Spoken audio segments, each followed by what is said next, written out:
What's up, guys? Welcome back to the Everything Success Flow podcast. I'm Taylor. And I'm Sarah, and this is where we are going to show you the art of wealthification And teach you the science of becoming. So, what are we talking about today? So today we are talking about having an unshakable attitude and what that means for you and your success flow life. Okay, so what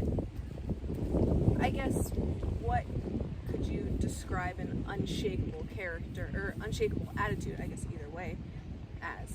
So I think it's important for us to talk about what the attitude of success means, and first and foremost, it is being positive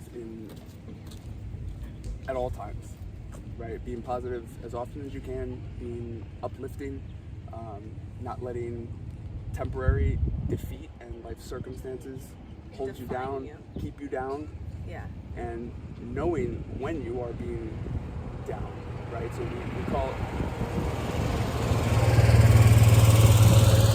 in this life, Did you post this? we have excitement and we have depression. So we can be excited about stuff, or we can be depressed by stuff. It's your choice. It's up to you. The same way Earl Nightingale says, the mind is equal to the farmer's land. You can put nightshade, a deadly poison, in the ground. You can put corn. And the earth knows no difference. It's going to feed it the same way as it would for anything good or bad. Both are going to grow up. It's your choice to differentiate between the poison and the fruit. Yeah. Poison and the good. And I love that example on top of like the subconscious mind can't take a joke, right? I was reading a book about the subconscious mind, and they say, it has no filtration system. The same way the earth has no filtration system, it's going to grow whatever you plant. The same thing in the mind, like we allow people to say things because we don't consciously realize what it's doing to us. We think, if your friend is like, oh yeah, in your dreams, you might say, oh no, I know he doesn't mean it, it's a joke, but subconsciously your mind takes that and runs with it. You have to consciously have a conversation with yourself and be like, no, that's not the case. Almost in one ear, out the other, and acknowledge what just was entered. Otherwise, it'll be planted and it will grow without you even realizing it. It's called standing guard at the door of your mind. And always being on the watch out for what's coming in. So every day we are bombarded with impulses of thought, ideas, people looking at us. Your mom saying something to you, your grandma saying something to you, your best friend saying something to you, a stranger saying something to you. Now, what they say is up to you and your ability to recognize whether it is going to help you or hurt you. And if it's hurting you, you need to know how to stop it, and you need to know how to not let it seep into who you are and who you know you are. Yeah, and ultimately this conversation this topic is of conversation today because of something we talked about the other night, the ability to remain happy when things are not all okay, right? And people, so that's why it's kind of hard to have a social life and have relationships with people who don't understand what you're trying to do, and they never will until it happens, until you put the money in front of them on the table, until you are able to prove it to them. But until that point, and God knows that could take 5 years, and there's nothing wrong with that, but can you last 5 years? Can you handle 5 years of people telling you and reminding you of your problem? You have no money, you need to do this, you need to do that, telling you, and then you start questioning yourself, and you're like, well maybe they're right, maybe I've been at this for so long. No, keep going with what you're doing, because you have to find, and the only way to keep going is to find those things that still make you happy. Your craft, your art, the reason why you started in the first place should be the reason why you keep going. Always. If you can't keep going because you failed one time, or you got discouraged, or circumstances, you don't know how you're going to pay your bills or whatever it is, you have to trust. That reason has to be strong enough. You have to trust in the process. And here's where we come to faith. So coming back to the umbrella of our discussion today, the unshakable success flow attitude. So unshakable means So I have a smile on my face. Someone comes, try to shake that smile off, like a kid, right? The kid, he's playing, you're trying to stop him, but this kid is so positive, so happy, he will maintain his state. He will, all right, he goes in his room, you're punished. Punished for what? He doesn't know, he doesn't care. He's sitting there, wait, all right, second I get out of timeout, I'm going straight back to my toy. Whatever I was doing, yeah. As adults, as young adults, older adults, kids, teens, doesn't matter. The human spirit is a child on the inside, and that child must show their true colors. And the true colors of a child is innocence, positivity, persistence, resilience, and the last word is going to be a good one. Incredible. I was going to say creative. So along those lines, the potential of a child is unlimited. And if you guys can understand what I'm saying, we all have a child within, and that child comes out in the form of expression when we find the thing that makes us us. Yeah. The thing that we can totally identify with, totally be in oneness with, and just be ourselves, be that giddy child, be the silly, be the And there's zero limitations on a child. I was watching a video yesterday or the day before I follow this woman on TikTok, and she moves like kind of to the Amazon, that type of thing. So she lives like in a jungle, there's no walls.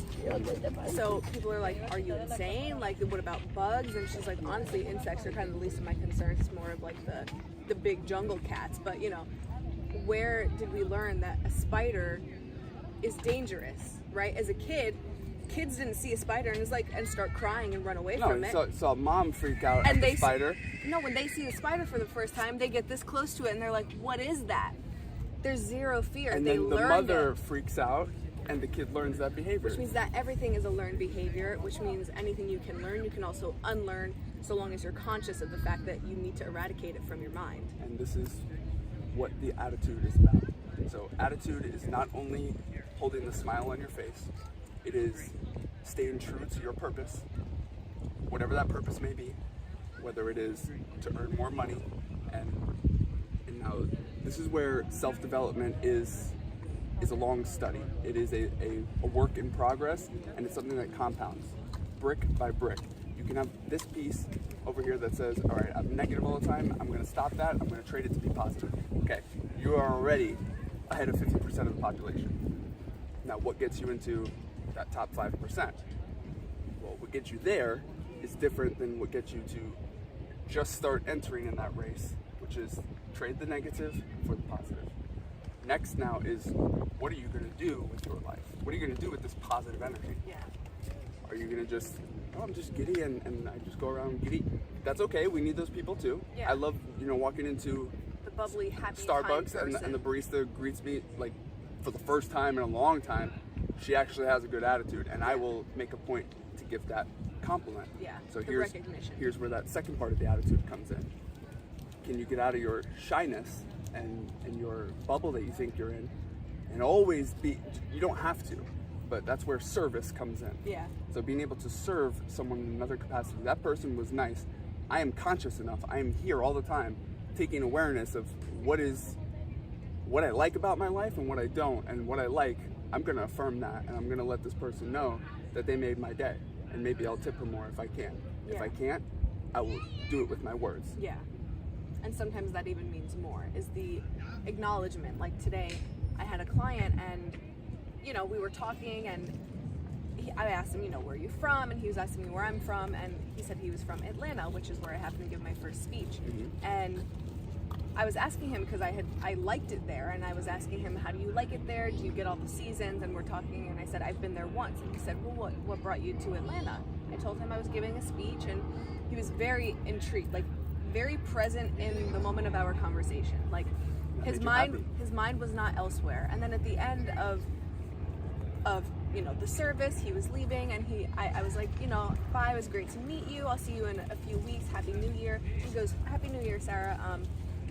I appreciate your kindness. And I was like, wow, I've actually, you know, people tell me, oh, you have a big heart, you're nice, you know, I get that compliment a lot ever since I was little. I mean, even our mom would be like, sorry, your heart's too big, you give too much. But I think that's the first time I received a compliment like that about my kindness that wasn't a little backhanded about me being too nice, right?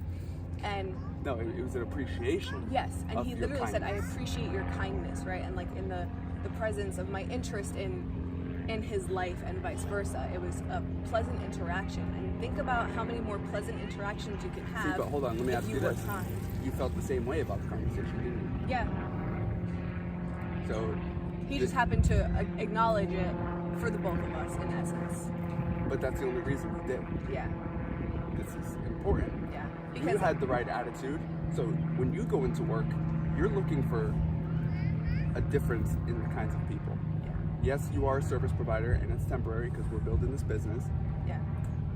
but you're making the most of it. You're going to try and find those people, and you are attracting those kinds of people who are Yeah. going to remind you of your purpose. Yeah. They're going to resonate with you, and if they don't, you feel it, but you never shut it down right Yeah. away. But it's something in your mind, like you know the difference because Yeah. you don't text me about every client. Yeah. You text me when it's someone special, and I've noticed it has become more frequent. Yeah. Your stories, you come in, oh, this person, we were talking about this, great conversation.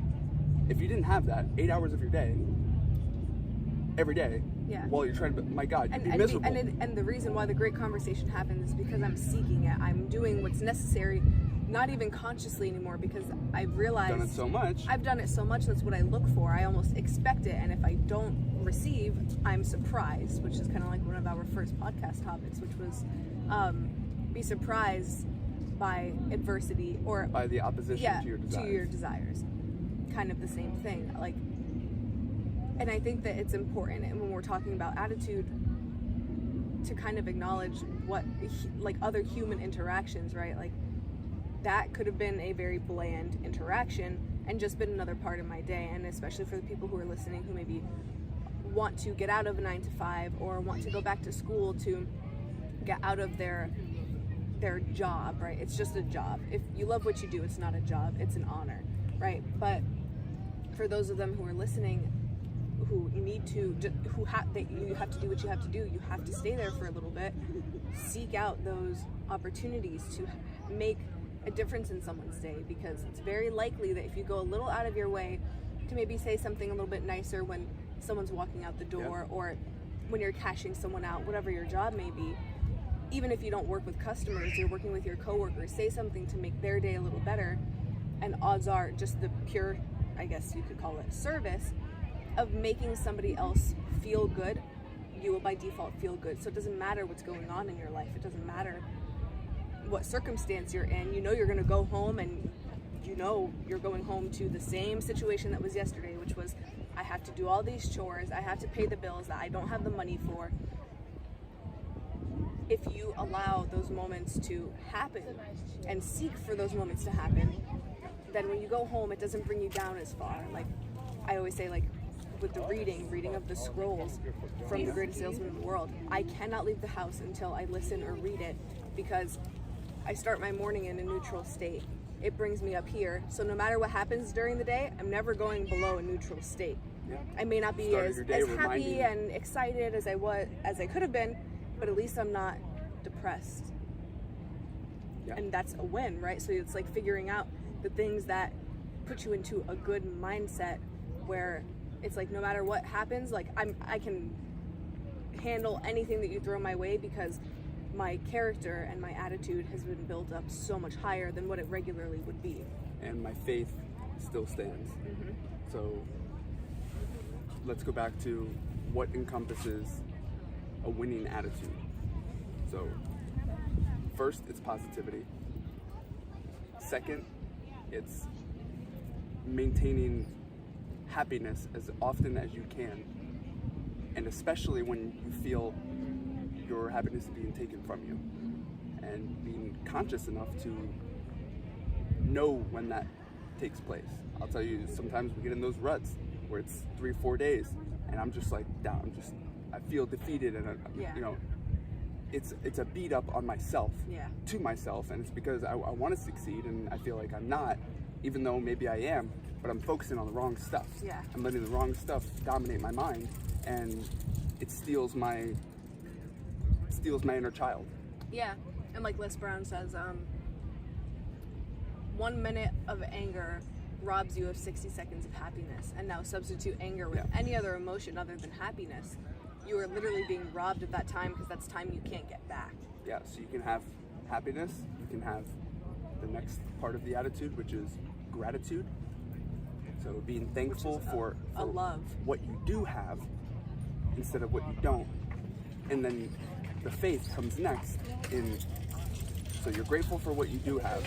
You recognize that you don't have what you're striving for yet, but you have the faith that it's coming. You have the faith that one day I get it. Yeah. One day is mine, and I don't have to worry about it. I get to be excited about it instead. And that is, and if you can hold to that, you can hold to your purpose, you can hold to your state of mind all the time, no matter what's going on. That is what we call the unshakable success flow attitude. Yeah. And prosperity is on its way to you if it hasn't already shown itself. So like, what's something that you kind of practice when you're down, when you're in one of those 4 or 5 or 6 day ruts? Like, because we all have that, whether you're producing or not, or you're trying and you're in this block where you can't create or you can't do whatever it is that you would much rather be doing, whether it's circumstantial or mental. What's something that you do that kind of helps you get out of that? So I think it depends. So we all have degrees of disappointment or degrees of dissatisfaction. If I'm really, really down, I need some badass music to pick me back up. And sometimes even that doesn't totally cut it. I have to. So sometimes it's a confusion with a negative emotion, and we just don't understand it, and it starts to come in as an anxiety. Yeah. So But it's anxiety more that is you're lost. just, yes, confused. Yeah. You don't know what this feeling is. It's just you don't want to identify with it. Yeah. And because it's within you, you are misidentifying, or you don't want to own what's going on in you. We call that anxiety. Anxious. Yeah. I'm scared, but I'm angry, but I don't know. Yeah. That is, people could call it a cluster. Yeah. The only way to stop that is to start granting meaning to what that feeling is. And the best way to do that is by owning the issue. Sometimes we know in our head, we haven't said it out loud in our voice yet. It's in our head. And we go with that for so long, we forget that we haven't even voiced it yet. And you don't have to voice it to someone else. Voicing it to you out loud, hear it. That changes things. I also started doing little talk it out sessions to myself on my phone using the voice memos, where I turn it on. I don't know what the hell I'm gonna say, but it's on now. Camera's rolling, right? The audio's rolling. You gotta say something. I gotta say something. So, and then you pick like a standard start, a standard way that you start, so then it gets the ball rolling. So, all right, today is whatever the day is. This is talk it out session number 3, and then state how you feel, or question yourself as if it's not you. So there are 3 ways we can have a discussion in the mind. The first is monologue, and it's where you were talking as an observer of what's going on. So, all right, I gotta go to the car, I gotta do this, I gotta do this. You're kind of with it, but it's a one-way conversation. Then we have the 2-way conversation, which is dialogue. Dialogue is where you go back and forth with yourself, as if you can disassociate from your ego for a second and say, all right, Taylor, what the hell is wrong? Come on, what's wrong with, I'm talking to myself right now. Now, maybe other people think this is crazy, but you're kind of on your own team in a sense. It's like the coach is yelling at the player. Giving myself exactly what I need. Exactly. Because, yes, I can have a dialogue, a conversation with you. However, if you're not saying what I need to be hearing, it could mess me up more. Yeah. It could make me, it could take me off track. I need to get myself in a proper state before I have a conversation with anyone else, because I can't control what you're going to say. I can control what I'm going to say. Yeah. And I can provoke myself to spit it out. What's the problem? Sometimes it takes 5-6 minutes to finally get to that bottom of that problem. What the hell has been bothering me? What has been holding me back? Keep talking. Okay, we did this. So I was supposed to go out and try something new, scary, meet new prospects on my own. It's a new territory, and especially for men, we tend to want to shelter our fears. We tend to pretend we don't have a fear. Yeah. Like, oh, I'm not afraid, it's just this. And that's called an excuse. They're called excuses, and we have to own up to that. So what is it? Either I'm going to do this thing or I'm not going to do this thing. Tell me right now, what is the problem? If you could talk to yourself like this is what we call the unshakable attitude. Yeah. Because I don't care who is going to try and stop me from what I'm doing right now. If you saw me talking like this to my thing, maybe they think I'm on the phone. I got my AirPods in, or maybe I'm like this, or maybe I'm just out here, just talking to myself, like going. No one's going to come and bother me, I'll tell you that. Oh, well, yeah. They're going to think I'm some kind of scary whatever, but I don't give a... It doesn't matter. Yeah. It's for me. And that's what the unshakable attitude is about.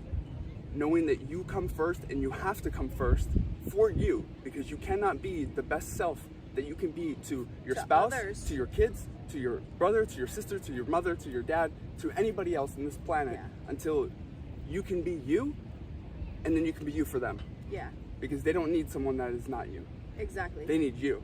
Because then also, what does that teach them? Like, I like this example for that purpose. Is I have a client who became my friend, and she is a new mom. Her baby's not even a year yet, and she's like, I feel like I almost have this obligation to just like be a good mom, but like that doesn't even have my name in it. Like I don't do yoga anymore. I don't do any of the things that I love to do that made me who I was. You're now a resentful to meditate. Exactly. And that's the thing. She's like, so I started bringing my baby with me everywhere.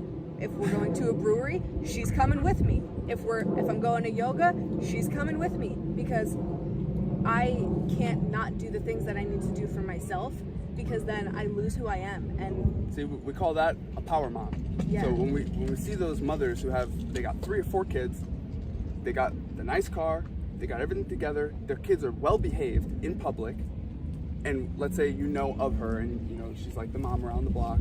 She does this, she does this, she does this. She's involved in so many things. She's got 4 kids. She maintains the household, doesn't have a housekeeper. Mm-hmm.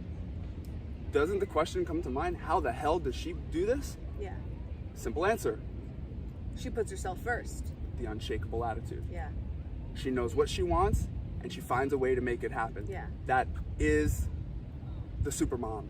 Same thing goes for the dad. Same thing goes for the brother, for the mother, for the boss, for the employee. Mm-hmm. Even if it's temporary, being the best you, because you have to be a person before you are whatever the label is. And you have to be a good person and know it. you know when you're a good person. You know how many times I have had fears come in, doubts about, you know, what I'm trying to do because it's new.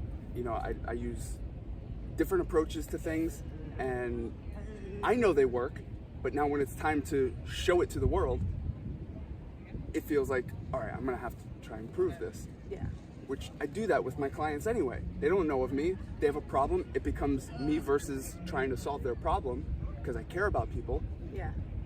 And after every client interaction, after every explanation of what I do, I realize it's all selfless. Yeah, in the beginning I learned my craft because I was dealing with pain, I was dealing with chronic issue. I had to solve my problem. And through solving my problem, I learned a way to a mastery of how to help others. And now it has become, I love to help others, but now when it has to mix with another process of, oh, I gotta sell this thing, I have to do this. I have to remember, so my saving grace all the time is I'm a good person and people can feel that. Yeah. And if I just trust that, everything's gonna be okay. And it works out every time. And that's the thing, doing it for all the right But you have reasons. to know you're a good person. Exactly. What makes you a good person? Have you written it down yet? Yeah. Have you analyzed why you feel that you are a good person, right? Because prove it to yourself. Yeah. If you can convince yourself that you are, then you are. Listen, that is belief. Yeah. I can't even count on my 10 fingers how many people I've met who are so confident about I'm going to go to heaven and all these things. I'm such a good person. However, you have done nothing that I have seen that made you, the way you speak to people, the way that you feel entitled, all those things. To me, that doesn't make you a good person. What is it that makes you a good person? There might be something I'm not seeing, right? But at the end of the day, it comes down to your ability to sit down and say, I know confidently that I have done everything I could do in the right way. If you... And it's also, so if you made a mistake, that doesn't mean it has to haunt you down. Exactly. It means you have to acknowledge it. You have to acknowledge that you did something wrong. You can't just go through life. How does it get remedied? How do we fix it in maybe, I said something wrong to a person. How many times do I'm really down, you're trying to help me, you're talking to me, my emotions are like up here, and I say the wrong thing. But what is the response time? Yeah, and it's within 20 minutes, hey, can you call me? Or hey, I'm sorry. Can you come back in my room? Yeah. Or, I need to talk to you. Yeah. You come out, what is it? And I give you my complete, I was totally wrong. That was not the right thing. Yeah. And here's what, to make sure you understand, because words really can destroy people. When you understand how the subconscious mind works, and you understand that family and people who are close to you, so the way that the subconscious mind digests information and makes it come to fruition, or makes it a truth for you, is through emotion, once it's been emotionalized. Who do you have the most emotional interactions with in life?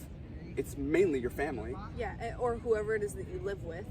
Whoever is closest to you. Yeah. So if the closest people to you say things to you in a negative demeanor, in a bad connotation, in an offhanded thing, or vice versa, you say it to them, maybe you don't realize it's okay, but this is why you have to be educated. But that's the thing because too, through ignorance, you can destroy someone you love.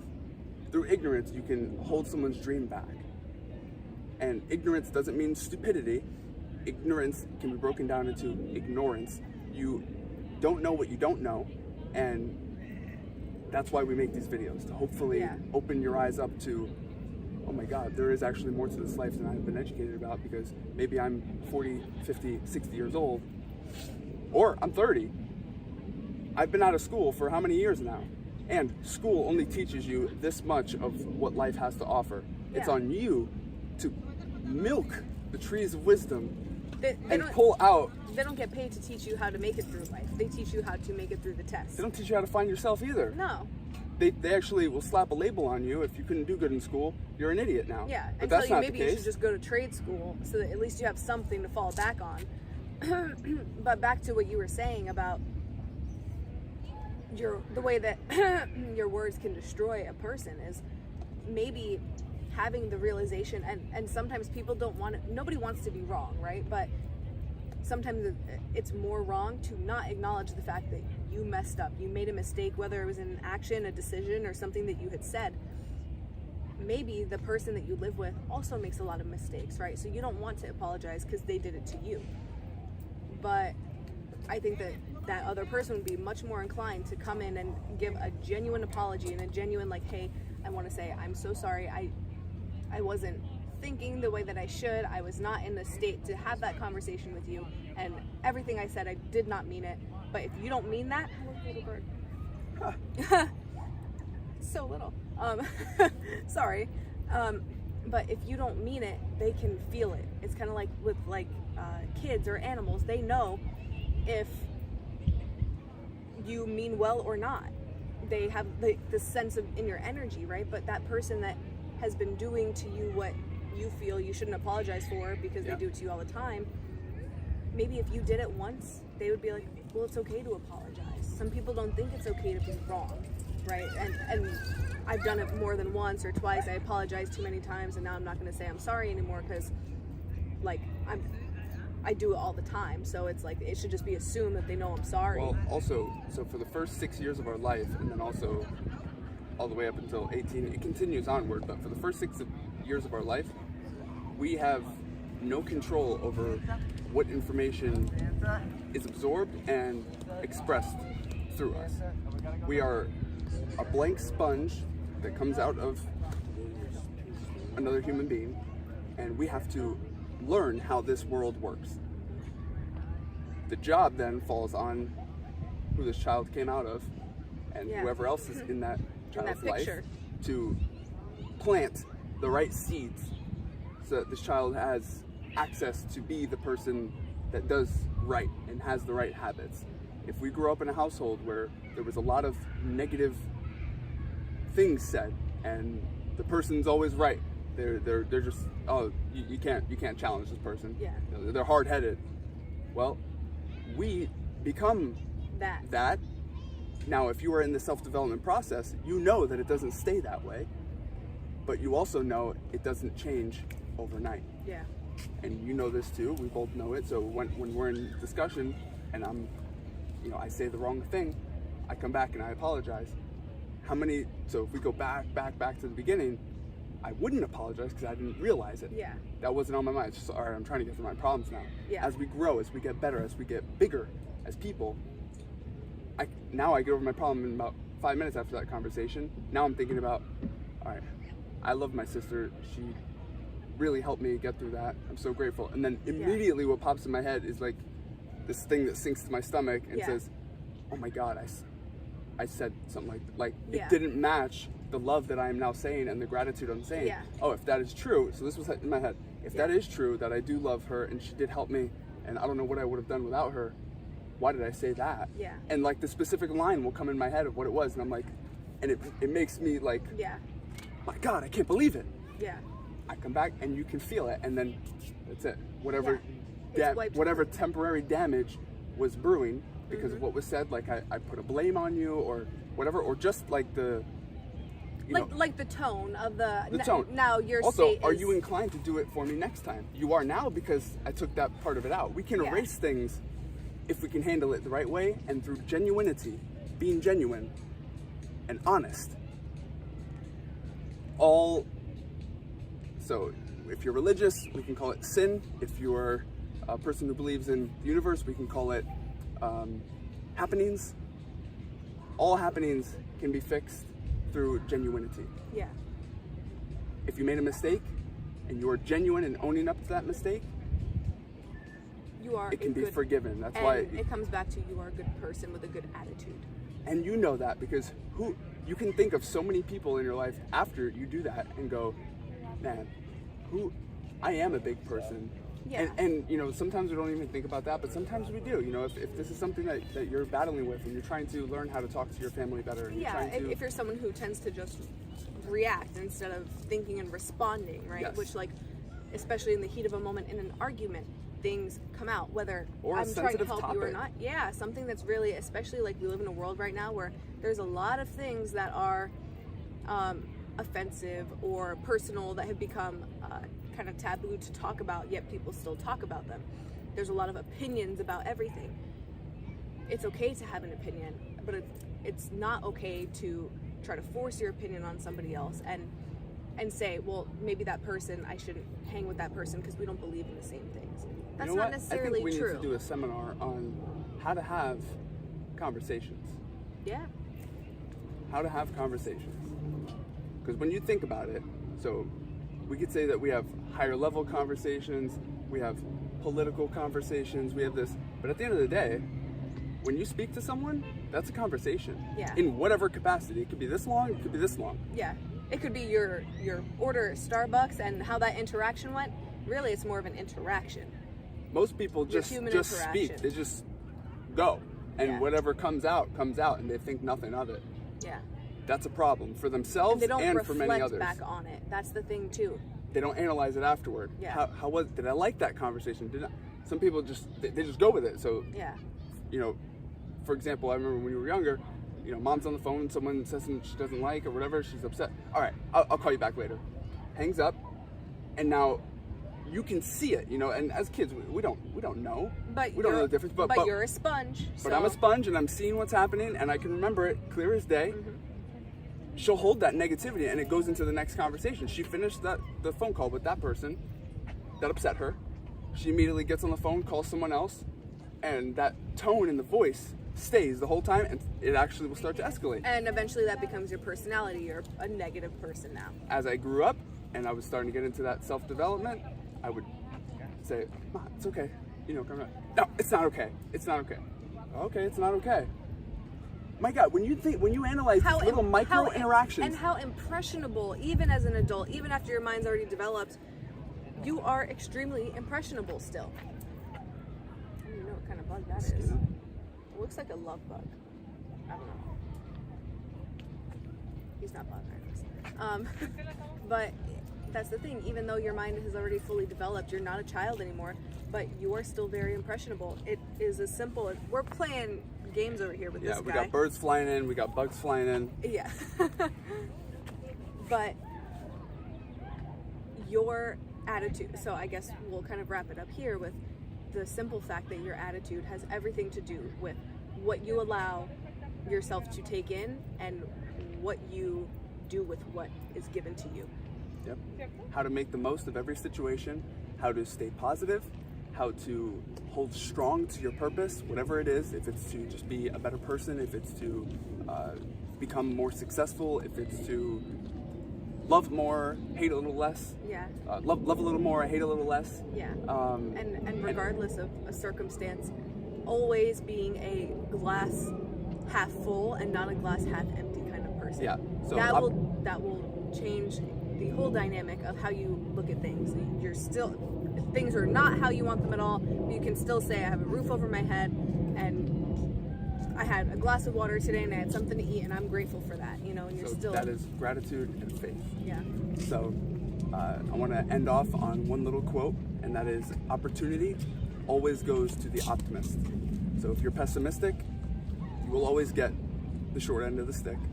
If you have faith and you trust that your optimism is what will allow new and better and greater good in your life, then it will, and that's an irrefutable fact, right? If I'm looking for the best in the situation, I'm probably going to find it. If I'm looking for the worst, I'm probably going to find it. That's how this world works. Yeah. So why don't you try and find what's going to work best for you? And what works best for all humankind and all on this planet is positivity. Be the best you and create a successful life. And I guess one last thing, I know we could do this all day, but in terms of when you're trying to stay happy, we think that we're not making progress, right? And we have this conversation all the time, like, God, I feel like I've been in the same place forever. And you don't realize it when it's only been 3 days and you're trying to say, oh, well, I'm not progressing, I don't feel like I'm getting any closer. Small steps, when you look back on a year, equate to miles. They add up. And Steve Jobs says you can't connect the pieces looking forward, you can only connect them looking back. So when you spend a week doing something and you feel like you haven't been productive and you're not anywhere closer or out of the situation you need to be out of, maybe give it a little bit longer and look back and say, wow, I did that. I am not the same person I was then.